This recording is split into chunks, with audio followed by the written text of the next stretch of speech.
नमस्कार, news and competition के रगड़ चैनल में आपका स्वागत है। देखते हैं उत्तराखंड की 10 महत्वपूर्ण खबरें। केदारनाथ हादसा। केदारनाथ के पास कोहरे में काल बना हेलीकॉप्टर। निरस्त परीक्षाओं में विशेषज्ञ कमेटी लेगी निर्णय। सफल अभ्यर्थियों ने आयोग अध्यक्ष से की मुलाकात। आपदा प्रबंधन नीति निर्माण को जुटेंगे देश भर से विशेषज्ञ। हाईकोर्ट को गैरसैंण में स्थापित करने की मांग। जामरानी बांध परियोजना सीएम योजना में शामिल। मानस सर्किट परियोजना में शामिल होगी जसुली देवी धर्मशाला। सड़कों पर जिम्मेदारी संभालेंगे जवान। उल्लू के शिकार की आशंका पर वन विभाग द्वारा अलर्ट। अपडेट होगी संपूर्णानंद टेलीस्कोप, 100 साल तक काम करेगी। नैनीताल में नया शिक्षा नीति के निर्धारण को मंथन।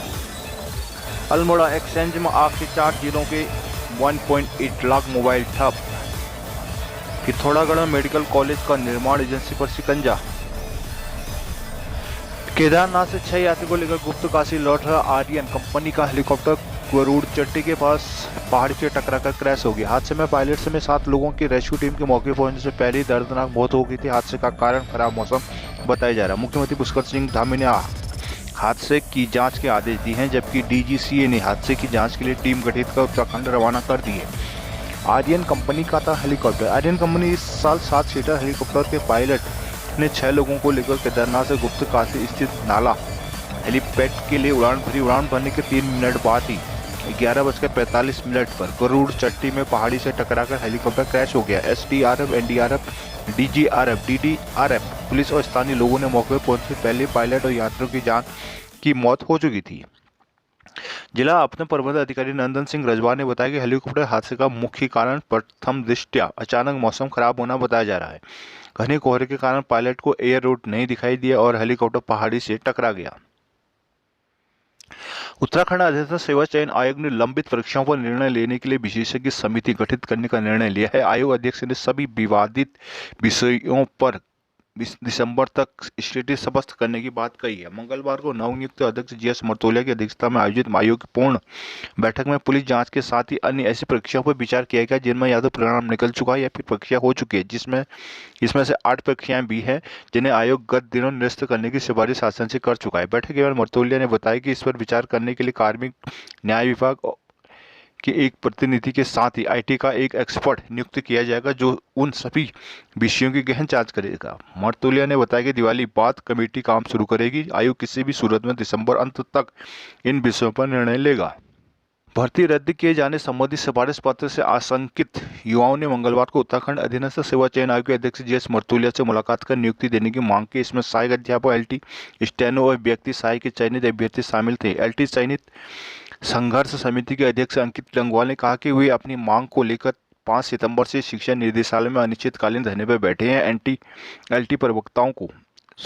भर्ती को लेकर अब तक कोई शिकायत सामने नहीं आई। ऐसे में आयोग का रुख युवाओं को हताश करने वाला है। युवाओं ने कहा कि वो कई दौर की परीक्षाओं के बाद चयनित हुए हैं, अब आयोग भर्ती रद्द करने की बात कर रहा है। इस मौके पर विनय जमलोकी, अनुज भट्ट, हरेंद्र बिष्ट, हरीश डंगवाल, नवीन कुदियाल, प्रीतम सिंह आदि शामिल थे।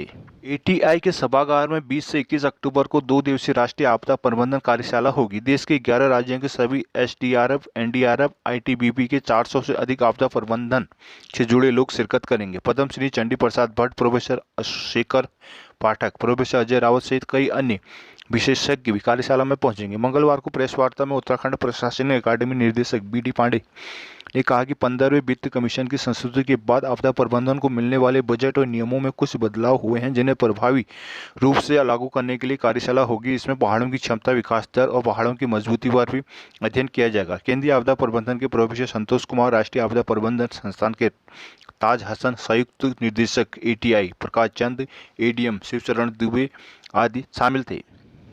अधिवक्ताओं ने हाईकोर्ट के मैदान के बजाय गैरसैंण में स्थापित किए जाने की मांग उठाई। अधिवक्ताओं ने कहा कि हाईकोर्ट गैरसैंण में स्थापित होगा तो पहाड़ के विकास में यह एक मील का पत्थर साबित होगा। गैरसैंण में पर्याप्त भूमि और संसाधन उपलब्ध है। हाईकोर्ट बनने से आधारभूत ढांचे का विकास होगा। आसपास के इलाकों के विकास में भी यह महत्वपूर्ण साबित होगा। मंगलवार को हाईकोर्ट बार सभागार में हाईकोर्ट को नैनीताल से अन्यत्र शिफ्ट करने को लेकर फिर से बैठक हुई। वरिष्ठ अधिवक्ता, एक पूर्व सांसद महेंद्र सिंह पाल ने पूर्व मुख्यमंत्री एनडी तिवारी को जन्मदिन पर याद किया, कहा कि हाईकोर्ट को पहाड़ पर ही रखा जाना चाहिए। युवा अधिवक्ता मुकेश रावत ने कहा कि हाईकोर्ट को नैनीताल से शिफ्ट नहीं किया जाना चाहिए। अगर सरकार चाहती है तो हाईकोर्ट नैनीताल से कहीं शिफ्ट हो तो गैरसैंण में हो।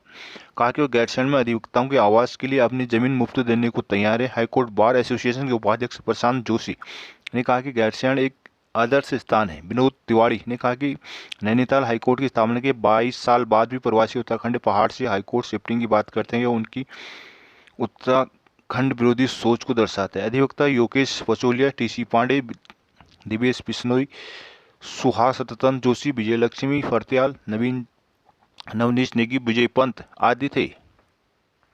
केंद्रीय जल शक्ति मंत्रालय ने जामरानी बांध परियोजना को प्रधानमंत्री कृषि सिंचाई योजना में शामिल करने की मंजूरी दे दी है। जल शक्ति मंत्रालय की ओर से आयोजित स्क्रीनिंग कमेटी की बैठक में निर्णय लिया गया कि अब बजट आवंटन का प्रस्ताव वित्त मंत्रालय को भेजा जाएगा। गजेंद्र सिंह शेखावत का आभार जताया। विदित है कि नैनीताल में कौला नदी पर 150.6 मीटर ऊंचे जामरानी बांध परियोजना का निर्माण प्रस्तावित है। इस परियोजना को पूरा होने की 15,000 हेक्टेयर कृषि भूमि को सिंचाई की सुविधा मिलनी है। इसी साल 10 जून को जल शक्ति मंत्रालय ने जामरानी बांध परियोजना के लिए 2,584 करोड़ रुपए की निवेश स्वीकृति दी थी। मंगलवार को जल शक्ति मंत्रालय की स्क्रीनिंग कमेटी की बैठक में परियोजना को प्रधानमंत्री कृषि सिंचाई योजना में शामिल करने का निर्णय लिया गया। मंगलवार को पूर्व मुख्य सचिव NS नवलचियाल नगर के मध्य बन रही जसूली देवी संग्रहालय का निरीक्षण करने पहुंचे। निरीक्षण के दौरान उन्होंने बताया कि जसूली सौक्यानी धारचूला की रहने वाली धनवान महिला थी। वो अपने धन को अच्छे काम में प्रयोग करना चाहती थी। उस समय कमिश्नर हेनरी रैमजे को जसूली ने अपना सारा धन सौंप दिया था। रैमजे ने इस धन से कुमाऊं की यात्रा मार्गों पर धर्मशाला बनवाई। आज उसी धर्मशाला के स्थान पर म्यूजियम बनाया जा रहा है। इसे रंग कल्याण समिति के रवि पतियाल ने खोजा। तत्कालीन कमिश्नर अरविंद सिंह हयांग के वर्तमान डीएम धीरज गर्ब्याल ने इससे भव्य रूप देने के लिए बजट दिया है। इस म्यूजियम में एक कक्ष जसूली सौक्यानी को समर्पित होगा। रवि पतियाल ने बताया कि भवाली की इस धर्मशाला के लिए पालिका अध्यक्ष ने इनका सहयोग किया है। वहीं खीना पानी व पिथौरागढ़ में धर्मशालाओं का जीर्णोद्धार किया जा रहा है। पालिका अध्यक्ष संजय वर्मा ने कहा कि इस म्यूजियम से पर्यटक नगर में पहुंचेंगे। यहाँ ईओ संजय कुमार, प्रकाश पांडे, धीरज अधिकारी, कंचन शाह, पवन भाकुनी आदि मौजूद थे। डीआईजी नीलेश आनंद भरणी ने कुमाऊं के विभिन्न जिलों के एसएसपी, एसपी और यातायात प्रभारियों के साथ हुई वर्चुअल बैठक की। बोले शाम 4 से 8 बजे तक जवान सड़कों पर ड्यूटी देंगे। मंगलवार को बैठक में उन्होंने कहा कि दिवाली पर मुख्य बातों पर anti human trafficking unit ASTU, महिला पुलिस और डॉग स्क्वाड की टीमें तैनात रहेंगी। उन्होंने पैदल गश्त, बैरिकेडिंग पर गहन चेकिंग, बस व ATM में कड़ी नज़र, फायर यूनिट की तैनाती के लिए प्लान तैयार करने के निर्देश दिए हैं। यह भी कहा कि सभी थाना प्रभारी पटाखों की दुकानों को निर्धारित स्थानों में ही लगवाएं, जहां पर चौराहों पर विशेष ध्यान देते हुए ड्यूटी लगाई जाए। साथ ही जिले के कंट्रोल रूम में ड्यूटी भर भेजे गए जवानों को लोकेशन की जानकारी ली जाए। दिवाली में सभी स्थानों में बैठक का आयोजन किया जाए, जिससे शांति व्यवस्था बनी रहे। दिवाली पर उल्लू के शिकार की आशंका बढ़ जाती है। इसे देखते हुए वन विभाग ने अलर्ट जारी किया है। खासकर उत्तर प्रदेश से लगी सीमाओं पर कड़ी निगरानी के निर्देश सभी DFO, पार्क सेंचुरी प्रशासन को दिए गए हैं। अंधविश्वास और तंत्र मंत्र के चक्कर में दिवाली पर उल्लू के शिकार की आशंका रहती है। उत्तराखंड में भी इसी दौरान उल्लू पकड़ने और उसके शिकार की घटनाएं सामने आती है। शिकारी और तस्कर कार्बेट, राजाजी टाइगर रिजर्व, वन समेत प्रभागों के जंगल में घुसकर उल्लू के शिकार की फिराक में रहते हैं। इसे देखते हुए पार्क प्रशासन सतर्क हो गया। मुख्य वन संरक्षक कुमाऊं PK पात्रों ने बताया कि जंगलों के साथ ही संवेदनशील क्षेत्रों में खास निगरानी रखने के निर्देश जारी कर दिए गए हैं। बॉर्डर क्षेत्रों में गश्त करने को कहा गया है।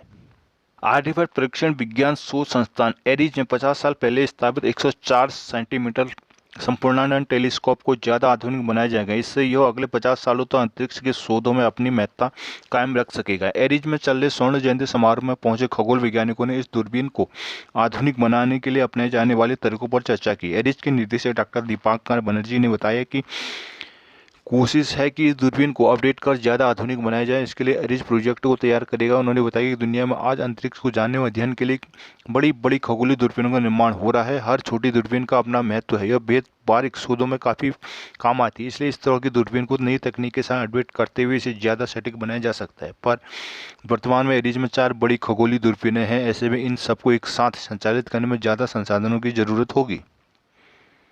नैनीताल के प्रतिष्ठित शिक्षण संस्थान बिरला विद्या मंदिर में मंगलवार से इंडियन पब्लिक सर्विस स्कूल की 2 दिवसीय राष्ट्रीय कार्यशाला शुरू होगी। कार्यक्रम में देश भर के आवासीय विद्यालयों के प्रधानाचार्य हिस्सा ले रहे हैं। कार्यशाला में नई शिक्षा नीति के निर्धारण समेत कई अन्य अहम बिंदुओं पर विचार विमर्श किया गया। इसके बाद निर्णय लिया जाएंगे। मंगलवार को कार्यक्रम की शुरुआत दीप प्रज्वलित कर दी गई।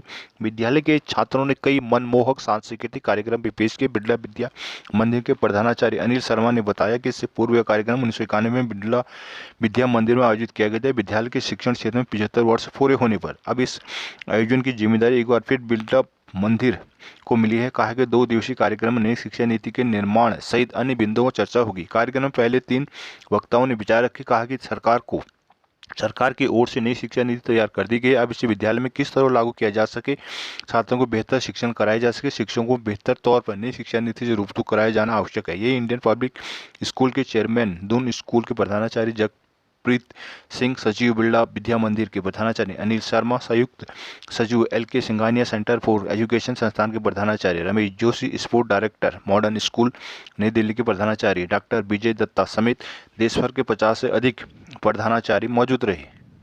अल्मोड़ा एक्सचेंज में सोमवार रात हुई भीषण अग्निकांड के कारण पहाड़ के 4 जिलों में 1.8 lakh BSNL mobile phone, 4000 broadband connection और 3,500 लैंडलाइन फोन 100% बनकर रह गए। BSNL के अफसरों को दावे के बुधवार और गुरुवार तक व्यवस्थाएं पूर्ण रूप से दुरुस्त कर ली जाएंगी। अल्मोड़ा एक्सचेंज सही पहाड़ों के चारों जिलों को BSNL सेवाएं संचालित की जाती। इन एक्सचेंज से चारों जिलों में 1.8 lakh mobile, 3500 landline, 4000 FTTH broadband सभी अन्य सेवाओं का संचालन होता है। बड़े बैंकों के लिए लीज लाइन भी बिछाई गई है। BSNL के अधिकारियों ने बताया कि क्षेत्र में खासतौर पर FTTH सेवा मंगलवार दुरुस्त कर ली जाएगी। मोबाइल सेवा से संबंधित उपकरणों को रिस्टोर करने का काम हो रहा है। पंतनगर विश्वविद्यालय में किसान मेले के दूसरे दिन महाराष्ट्र के राज्यपाल भगत सिंह कोश्यारी ने मेले में लगाए गए स्टॉलों का फीता काट कर शुभारंभ किया। इसके बाद उन्होंने गांधी हॉल में हुई सभा में वैज्ञानिकों का आह्वान किया कि वे ऑर्गेनिक खेती के लिए जरिए किसानों को आय दोगुना करने की दिशा में शोध कार्यों को आगे बढ़ाएं। कोश्यारी ने कहा कि उनकी इच्छा है कि एशिया में अलग पहचान रखने वाला पंत विश्वविद्यालय एक बार फिर से हरित क्रांति और विकसित कृषि तकनीकों के जरिए किसानों के उत्पादित अनाज की मांग को दुनिया के बड़े शहरों तक पहुंचाने का प्रयास करें। मंगलवार को आयोजित कार्यक्रम में राज्यपाल कोश्यारी ने कोरोना काल से उबरने के लिए ऐतिहासिक किसान मेले का आयोजन किया। डॉक्टर मनमोहन सिंह चौहान और विश्वविद्यालय परिवार को बधाई दी। उन्होंने कहा कि दुनिया के लोग एलोपैथी के क्षेत्र में आगे बढ़ रहे हैं। बावजूद जब मानव इम्यूनिटी की बात आती है तो लोग भारत के आयुर्वेद को ही अपनाने लग जाते हैं। यह हमारी प्राचीन पद्धति की प्रामाणिकता को दर्शाता है। उन्होंने कहा कि अत्यधिक पेस्टिसाइड से जहां भूमि उजड़ रही है वहीं यह मानव जीवन के लिए बेहद घातक साबित हो रही है। इसका हमारी वैज्ञानिक शोध छात्रों को हर हाल में कारगर समाधान खोजने की जरूरत है। इससे पहले मेला आयोजक पंतनगर विश्वविद्यालय के निदेशक प्रसार शिक्षा डॉक्टर अनिल शर्मा ने अतिथियों का स्वागत किया। इस अवसर पर रुद्रपुर विधायक रवि अरोड़ा, कपकोट विधायक सुरेश गढ़िया, पूर्व विधायक राजेश शुक्ला, भाजपा कार्यकारिणी जिलाध्यक्ष विवेक सक्सेना आदि मौजूद थे। चिकित्सा शिक्षा निर्देशालय ने पिथौरागढ़ मेडिकल कॉलेज के निर्माण का बजट नई एजेंसी को न देने पर पुरानी निर्माण एजेंसी के खिलाफ मुकदमे को आदेश दिए हैं। इस संदर्भ में SSP देहरादून को दिए गए हैं। पिथौरागढ़ मेडिकल कॉलेज के निर्माण का जिम्मेदार सरकार ने नेशनल प्रोजेक्ट कंस्ट्रक्शन कॉर्पोरेशन को दिया था। इसके लिए एजेंसी को 82 करोड़ से अधिक का बजट दिया गया, लेकिन इस एजेंसी ने कॉलेज के प्रशासनिक भवन का निर्माण ही शुरू नहीं किया। इस पर नाराजगी जताते हुए सचिव स्वास्थ्य डॉक्टर R राजेश कुमार ने निर्माण एजेंसी बदलने का निर्णय लिया। इसके बाद पिथौरागढ़ मेडिकल कॉलेज के निर्माण का जिम्मा राज्य की पेयजल निर्माण निगम को दे दिया गया, लेकिन कई बार के निर्देश के बाद भी एजेंसी ने बजट और दस्तावेज ट्रांसफर नहीं किए। पिथौरागढ़ में डूंगरी प्रदेश का संभवतः पहला ऐसा गांव जिसके पहाड़ के सीढ़ीनुमा खेतों व धान गेहूं की फसल की जगह समृद्धि के जलाशय बनाए गए हैं। डूंगरी के निवासियों ने मछली पालन कर खुद अपनी तकदीर लिख डाली है। नील क्रांति की मिसाल बनी इन ग्रामीणों में अधिकतर की सालाना औसत आय 3 लाख रुपए से अधिक तक पहुंच गई। पहाड़ में जंगली जानवरों की फसल को नुकसान पहुंचाने से जहाँ लोगों का खेती से मोह भंग हुआ, वही डूंगरी वासियों ने अपनी जमीन से जुड़े रहकर यह बेहतरीन विकल्प अपनाए। कनाली छिना ब्लॉक के इस गाँव में सभी 63 परिवारों ने गाड़ गदरों की धार से अपने तालाबों को लबालब कर मत्स्य पालन शुरू कर दिया। गांव छोड़ चुके 10 से ज़्यादा नौजवान इस व्यवसाय से जुड़ने के लिए महानगरों से वापस गांव आए। इन खेतों में खेतीबाड़ी कर रहे ये लोग साल भर में 5000 का राशन नहीं पैदा कर पाते थे। आज ये जगह बनाए गए जलाशयों में विभिन्न प्रजातियों की मछलियों का उत्पादन कर अच्छी आय कर रहे हैं। डूंगरी के अधिकतर मत्स्य पालक अपनी समृद्धि का श्रेय मत्स्य पालन विभाग के ज्येष्ठ निरीक्षक डॉक्टर रमेश सिंह चलाल को देते हैं। दिवाली से आने पहले उद्यान विभाग के 20 से ज्यादा अफसरों ने विभागीय निदेशक डॉक्टर एच.एस. बवीजा के खिलाफ मोर्चा खोल दिया। अपर निदेशक से लेकर जिला उद्यान अधिकारी स्तर तक 20 अधिकारियों ने उद्यान निदेशक के खिलाफ विभागीय सचिव को शिकायती पत्र भेजा। पत्र में आरोप लगाया कि निदेशक नियमों का उल्लंघन करते हुए दबाव बनाकर काम करा रहे हैं, जिससे अव्यवस्थाएं पैदा होने लगी हैं। निदेशक के इस व्यवहार के चलते उन सभी का काम कर पाना संभव नहीं होगा। इस संबंध में संपर्क करने में पत्र पर सबसे पहले हस्ताक्षर करने वाले अपर निदेशक डॉक्टर जगदीश चंद कैम ने मामले की पुष्टि की। उन्होंने कहा कि अफसरों ने सामूहिक रूप से शासन के समक्ष अपनी बात रखी है।